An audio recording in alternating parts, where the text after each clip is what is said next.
অনেক হয়েছে আমার কথা। আপনার কি খবর? আজকাল মিলিয়ন সাবস্ক্রাইবারের ইউটিউব চালানো আর কম্পিউটার কোর্স করানো ছাড়া আর কি করছেন? পরিবারের সবার কি অবস্থা? আন্টি ভালো আছেন? কাইসানের হাসিটাই হালকা ভাটা পড়ল। মাথা হেলিয়ে সে বলল। গত বছর আম্মু। শেষ করতে পারল না কাইসান। ইরাম একটা ঢোক গিলল, দুঃখিত হয়ে বলল। ইন্নান ইলাহি ওয়া ইন্না ইলাহি রাজিউন। আমি খুব সরি। কাইসান মাথা নাড়ল। ব্যাপার না, সবাইকে একদিন চলে যেতে হয়, কেউ আগে যায় কেউ বা পরে। ইতিমধ্যে বাইরে এসে পড়েছে তারা, অথচ কাইসান যাচ্ছে না। ইরামও কথোপকথনে নিযুক্ত।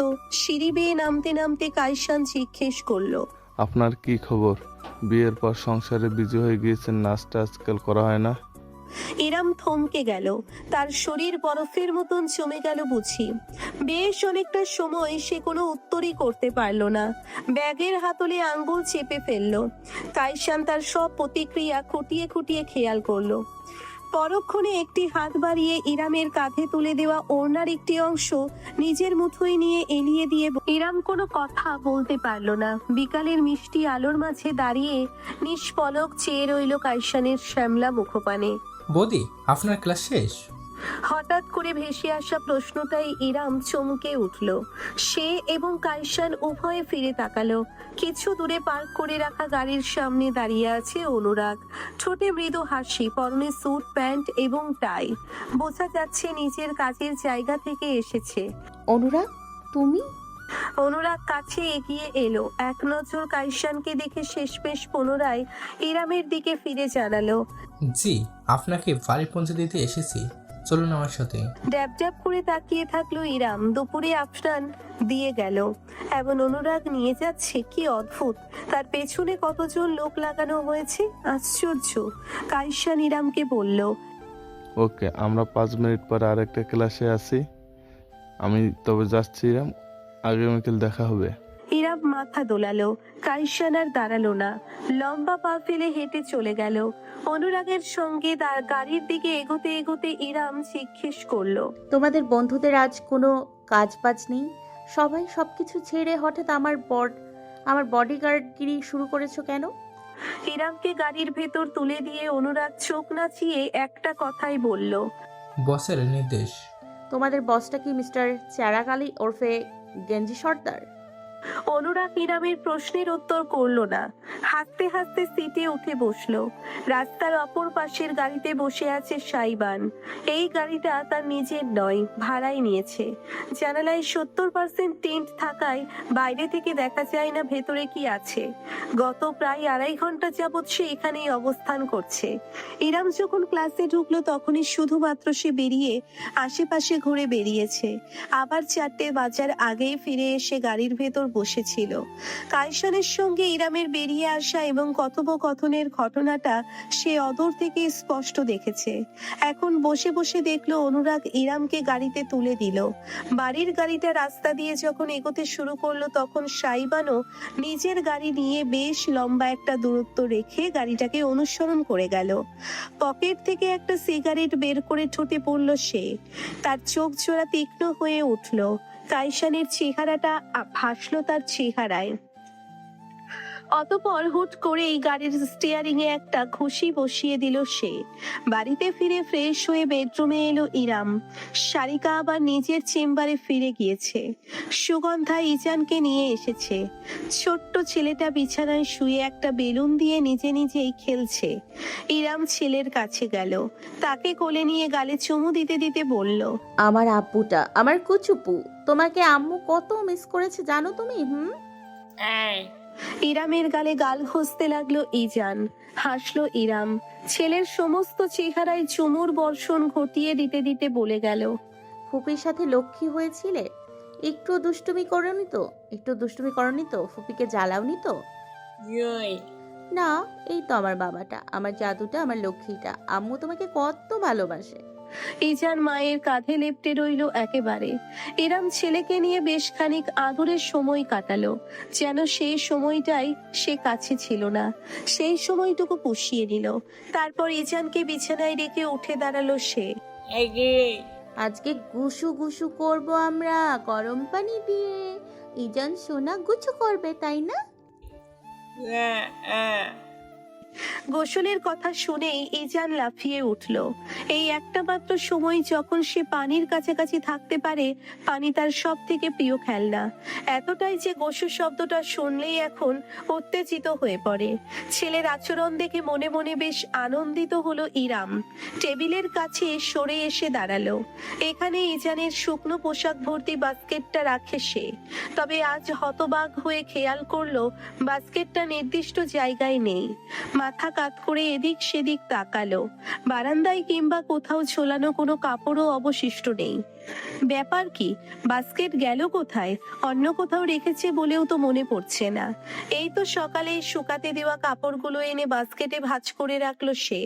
তন্ন তন্ন করে গোটা রুম খোঁজা হয়ে গেল ইরামের, কিন্তু কোথাও সে বাস্কেট খুঁজে পেল না। এদিকে ইজান অধৈর্য হয়ে উঠেছে, ছোট্ট ছোট্ট হাত পা ছুঁড়ে ঘুমিয়ে যাচ্ছে, যেন জননীকে তাড়া দিচ্ছে। কিছুক্ষণ চুপচাপ ভেবেও কুলকিনারা করতে না পেরে ইরাম শেষমেশ সুগন্ধাকে ডেকে জিজ্ঞেস করার কথা ভাবলো। ঠিক যে মুহূর্তে সে ডাকতে গেল তখনই তার চোখ পড়লো উপরের দিকে। রুমটার ইন্টেরিয়ার খুবই আধুনিক, তাই দেওয়ালের একদম উপরে কিছু বক্স ক্যাবিনেট দেওয়া হয়েছে, ভারী এবং প্রয়োজনীয় কিছু, যা বছরে একবার দুবার ব্যবহার হয় গুছিয়ে তুলে রাখার জন্য। সেই ক্যাবিনেটগুলোর উপরে তাকের মতন ফাঁকা জায়গা, সেই তাকের উপরে ইজানের বাস্কেটটা। হতভম্ব হয়ে গেল ইরাম। ওই বাস্কেটের কি হাত পা গজিয়েছে? এই উপরে উঠলো কিভাবে? এখানে সেখানে পড়ে থাকলে সে মেনে নিত, কিন্তু এত উপরে আছে যে ইরাম সোফায় উঠে দাঁড়ালেও নাগাল পাবে না। সে কি ঘুমের ঘোরে কোলা ব্যাঙের মতন লাফ দিয়ে বাস্কেট উপরে রেখেছে? অসম্ভব, এ নিশ্চয়ই অন্য কারো কাজ, যে কাজ সুগন্ধার স্বামী আর সারিকা কেউই করবে না, করার প্রশ্নই আসে না, কেউই অত উঁচুতে নাগাল পাবে না। ঠিক এমন মুহূর্তেই রুমে ঢুকলো সাইবান। ইরামের দিকে তাকালো না অবধি, আপন মনে হেলে দুলে হাঁটতে হাঁটতে ক্লসেটের কাছে গিয়ে দাঁড়ালো। ড্রয়ার খুলে এমন ভাবে কিছু খুঁজতে লাগলো যেন এখানে থাকতে বয়েই গিয়েছে তার, বেরিয়ে যেতে পারলেই মঙ্গল। ইরাম এক নজর সাইবানের দিকে তাকালো, পরখ করে বাস্কেটের দিকে, বুঝতে আর কিছুই বাকি রইল না তার। আলাদিন, বাস্কেটটা একটু নামিয়ে দাও না। এই একটা বাক্য শোনার আশায় একজনের কান পচে যাচ্ছে, সেটা তার খুব ভালো করেই জানা আছে। সেই দিনের ঝগড়ার পর থেকে সাইবান এখনো পর্যন্ত তার সাথে একটাও কথা বলেনি নিজে থেকে। সেক্ষেত্রে ইরামকে দিয়ে কথোপকথন শুরুর এর চেয়ে ভালো কোনো পন্থা হয় না। হুট করে শয়তানি ভর করলো ইরামের মাথায়। শাড়ির আঁচল টেনে কোমরে গুজল সে। গাছের ডালের খেলোয়াড় কি বুঝবে পাতার খেলোয়াড়ের কামাল? ইচ্ছেকৃতভাবে খানিকটা জোরেই উচ্চারণ করলো ইরাম। সাইবান কান খাড়া করে স্পষ্ট শুনলো। দ্বিধাগ্রস্ত হয়ে পেছনে তাকিয়েই হতভম্ব হয়ে গেল। ইরাম টেনে একটা চেয়ার রেখেছে তাকের নিচে, সেটার উপর আবার একটা টুল, সেই টুলের উপর দুটো শক্তপোক্ত কাঠের মোটা বক্স। তরতর করে উঠে গেল সে উপরে। এক পাশের দেওয়ালের থামে ভর দিয়ে ভারসাম্য রেখে অপর হাতটা তুলে ছুঁয়ে দিল বাস্কেটের ঝুলে থাকা হাতলটা। সাইবানের চোয়াল ঝুলে পড়ল।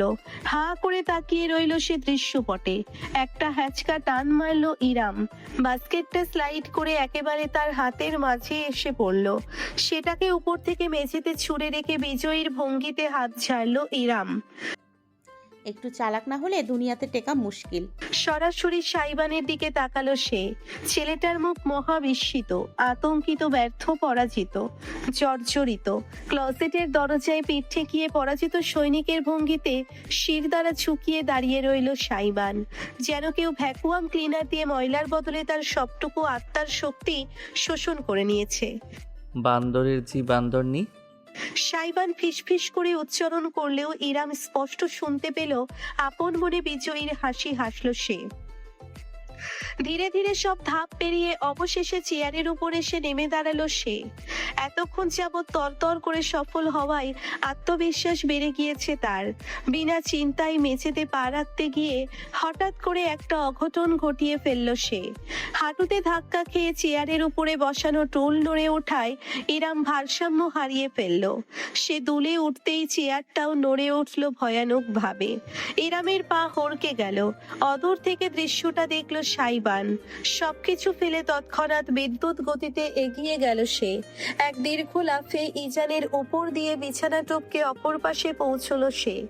খেয়ালও করলো না কত মুগ্ধতা নিয়ে বড় বড় চোখে প্লেন উড়ে যাওয়ার মতন করে পিতাকে উড়ে যেতে দেখে হাততালি দিচ্ছে ইজান। ইরাম অজান্তেই চিৎকার দিয়ে উঠল। আ ওহ ফাক। সাইবানের অস্ফুট কণ্ঠস্বর। ইরাম চোখ বুজে ফেলল, বুঝতেও পারল না কি হচ্ছে। শুধু মনে হলো ক্ষণিকের জন্য হাওয়ায় ভাসছে তার শরীর। তারপরে পাথরের মতন শক্ত কিছু একটার সঙ্গে ধাক্কা লাগলো তার। একজোড়া শক্তিশালী বাহু জড়িয়ে গেল তার শরীর জুড়ে। তারপরে মেঝেতে ধপাস করে পড়ল সে কারো বুকের উপর। এতটা জোরে আছড়ে পড়েছে দুজন যে ধপাস করে একটা শব্দ হলো, সঙ্গে চাপা গোঙানি। ইরাম নড়চড় করে উঠল, নিজের ঠোঁটের নিচে নরম কিছু একটার অস্তিত্ব টের পেল। ঝট করে চোখ জোড়া খুলে গেল তার। সঙ্গে সঙ্গে জমে গেল সে। তার ঠিক নিচেই সাইবান বড় বড় চোখ মেলে তাকিয়ে আছে, এমন ভাবে যেন বৈদ্যুতিক শক খেয়েছে। ইরাম বাকরুদ্ধ হয়ে আবিষ্কার করলো, হঠাৎ নড়ে ওঠায় তার ঠোঁট জোড়া আলতোভাবে সাইবানের ঠোঁট ছুঁয়ে দিয়েছে। বুঝতে পেরে তৎক্ষণাৎ মুখ দূরে সরিয়ে নিল সে। হাঁপাতে হাঁপাতে সাইবানের মুখের দিকে চেয়ে রইল। সরি, আমি ইচ্ছে করে করিনি। সাইবান রোবটের মতন পড়ে আছে, তার চোখ নড়ছে না, হাত পা শিথিল, মনে হয় যেন নিঃশ্বাস অব্দি নিচ্ছে না। হুট করে পুতুলের মতন হাত তুলে ইরামকে নিজের উপর থেকে সরিয়ে উঠে বসলো সাইবান। একটা শব্দ উচ্চারণ করলো না। নেশার ঘুরে থাকলে মানুষ যেমন করে হেলে দুলে হাঁটে, তেমনি টলতে টলতে সাইবান রুমের বাইরে চলে গেল। উঠে দাঁড়িয়ে বুক চেপে ধরে হতভম্ব হয়ে দাঁড়িয়ে রইল ইরাম। এইমাত্র কি হয়ে গেল এখানে? হৃদযন্ত্র থামছেই না তার, অস্বাভাবিকভাবে দৌড়চ্ছে ঘোড়ার মতন করে। ঠিক সেকেন্ডের মাথায় ইরামের কানে আর এক দফায় ধপাস করে একটা শব্দ ভেসে এলো, তারপরে সুগন্ধার চিৎকার। আম্মা, ভাইজান সিঁড়ি দিয়া পিছলাইয়া পইরা গেছে। আহ আউচ, আস্তে। কপালের ক্ষতে স্বামীয়া ওষুধ লাগিয়ে দেওয়ার হিসিয়ে উঠল সাইবান। অসন্তুষ্ট দৃষ্টিতে ছেলেকে একবার দেখে স্বামীয়া পুনরায় নিজের কাজ বহাল রাখলেন। গতকালের ব্যান্ডেজটা খুলে নতুন ব্যান্ডেজ লাগিয়ে দিতে দিতে তিনি বললেন, আমাদের বাসাটা কি হঠাৎ স্লিপারি হয়ে গেল নাকি, যেখানে সেখানে শুধু পিছলে যাস? মম, লাগছে লাগছে। লাগাই উচিত। দিবা স্বপ্ন দেখতে দেখতে সিঁড়ি দিয়ে নামছিলি নাকি? 25 বছরের একটা দামড়া ছেলে জীবনে এতগুলো বছরও একবারও এদিক সেদিক কোথাও পা হড়কে পড়ল না। সে আজকাল শুকনো মাটিতে আছাড় খায়। সুগন্ধা না দেখলে আমার কাছেও আসতি না বলে মনে হয়। ওই দুর্গন্ধ যত নষ্টের গোড়া। ওটাকে বিয়ে শাদী দিয়ে তাড়াতাড়ি এই বাড়ি থেকে বিদায় করো। হ্যাঁ, তারপর উঠতে বসতে হুকুমের ছুরি ঘোরাবি কার উপর? বিয়ে শাদী সৃষ্টিকর্তার দান। তাছাড়া ভালো ছেলে পাওয়ার ব্যাপার আছে না? ওদের মধ্যে তো আবার কাস্ট পুষ্টি কত কিছু মেলানো লাগে। আগে পড়াশোনা শেষ করুক মেয়ে, তারপর ওসব চিন্তা করা যাবে। সাইবান আর একটাও কথা বলল না। গোমরা মুখ করে বসে থেকে স্বামীয়াকে কাজ করতে দিল। নিজের কাজে সন্তুষ্ট হয়ে স্বামীয়া অবশেষে সরে দাঁড়ালেন। ছেলের গাল ফোলানো মুখটা দেখে তার ঠোঁটে হাসি খেলে গেল। কি রে ব্রো, অ্যাংরি বার্ড হয়ে বসে আছিস কেন? তোমার কি ব্রো, তুমি যাও, তোমার হাসপাতালে যাও। শুধু যাও কেন, ওখানে তাঁবু টানিয়ে আস্তানা বানিয়ে নিতে পারো না? কষ্ট করে ওই 1-2 ঘন্টার জন্য বাড়িতে না আসলেই তো চলে। ও এই জন্য রাগ করেছে চ্যাম্প। মম বেশি বিজি আজকাল, তাই না? ছেলের পাশে বসে পড়লেন স্বামীয়া। প্রায় দিন 15 যাবৎ হাসপাতালে ভীষণ চাপ যাচ্ছে। সামনে একটি আন্তর্জাতিক সম্মেলন আছে। বিদেশ থেকে বেশ নামি দামি কয়েকজন ডাক্তার আসবেন। সব কিছু আয়োজন এবং রোগী দেখায় আজকাল তার বাসায় প্রায় ফেরা হয় না বললেই চলে। হাসপাতালের কাছেই তার ছোটবেলার এক বান্ধবীর বাড়ি। বেশি দেরি হলে মাঝে মধ্যে বান্ধবীর সাথেই থেকে যান। আহমেদ আসার পর থেকে তার বাড়িতে ফিরে আসার তাড়নাটাও অনেক কমে গিয়েছে।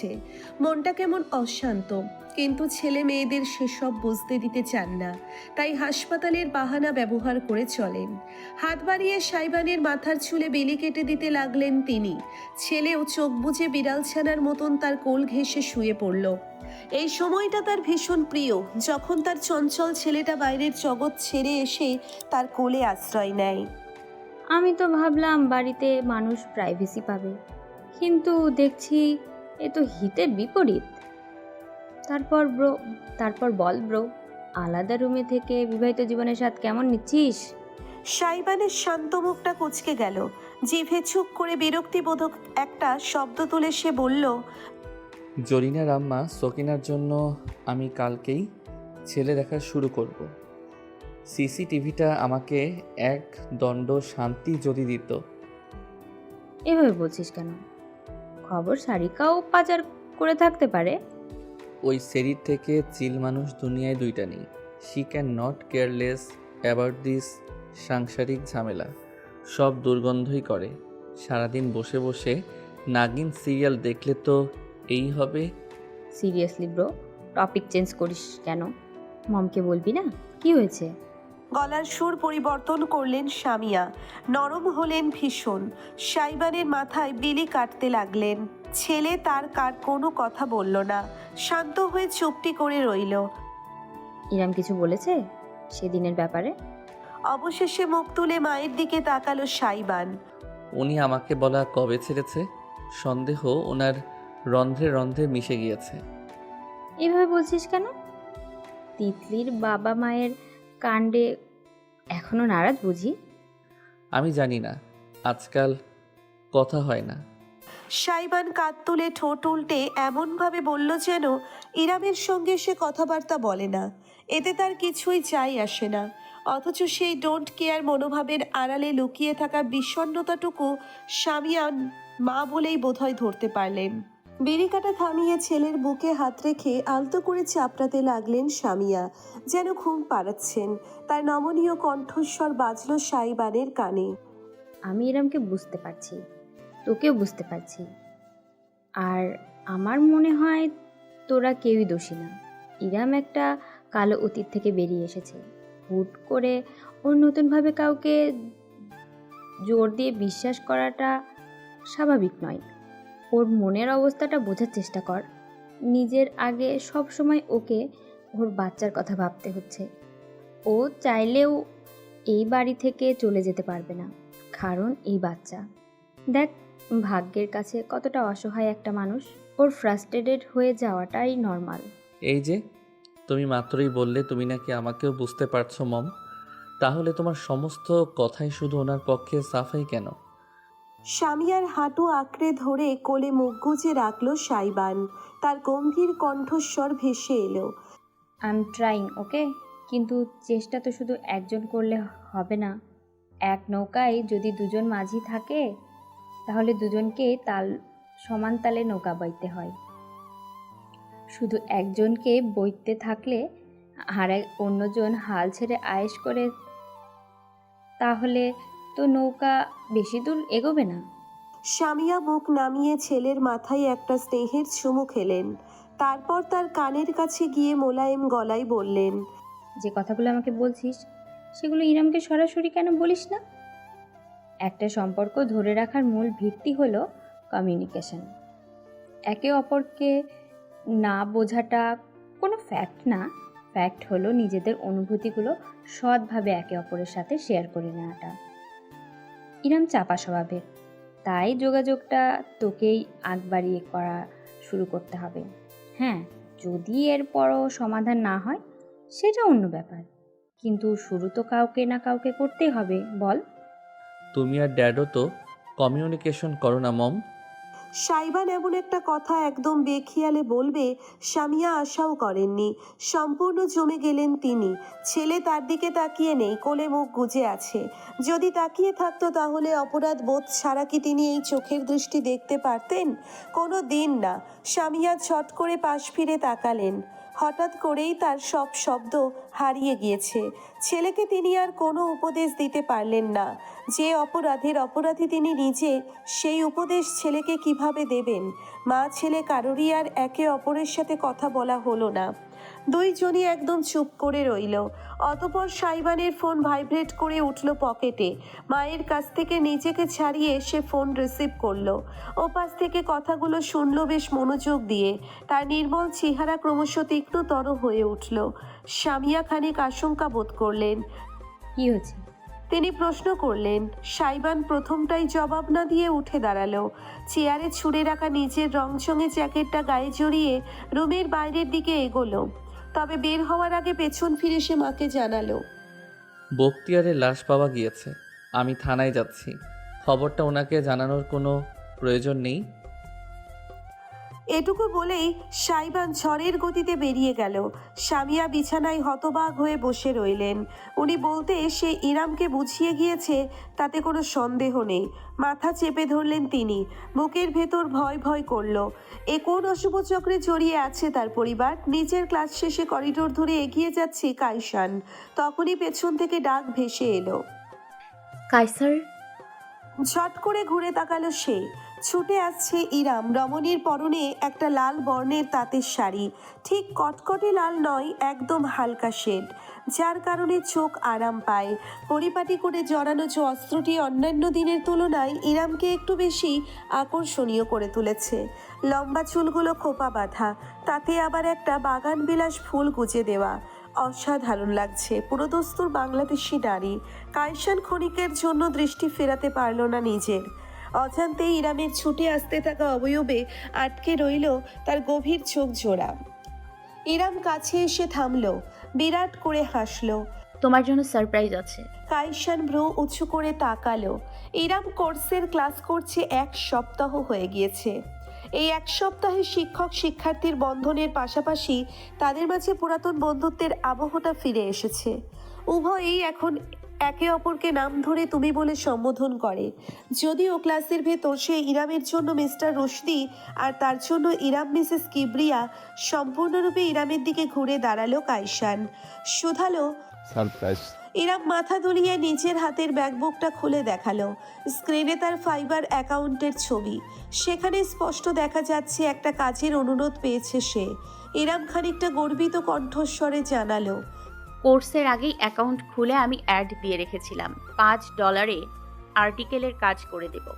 বেশ কয়েকটা স্যাম্পলও রেডি করে রেখেছি। যেহেতু কলেজ ভার্সিটিতে কম্পিউটারের টুকটাক কাজ শেখা হয়েছিল, একজন যোগাযোগ করেছে। সে আমার থেকে 2টো আর্টিকেল নিতে চায়। $8 দেবে। একসাথে 2টো যেহেতু নিচ্ছে, আমি রাজি হয়ে গিয়েছি ডিসকাউন্টে। আমার প্রথম ফ্রিল্যান্সিং কাজ। ব্রিলিয়ান্ট। কাইসানের চোখ জোড়া চকচক করে উঠল। বিস্তৃত হাসি ছেয়ে গেল তার তীক্ষ্ণ শ্যামলা মুখ জুড়ে।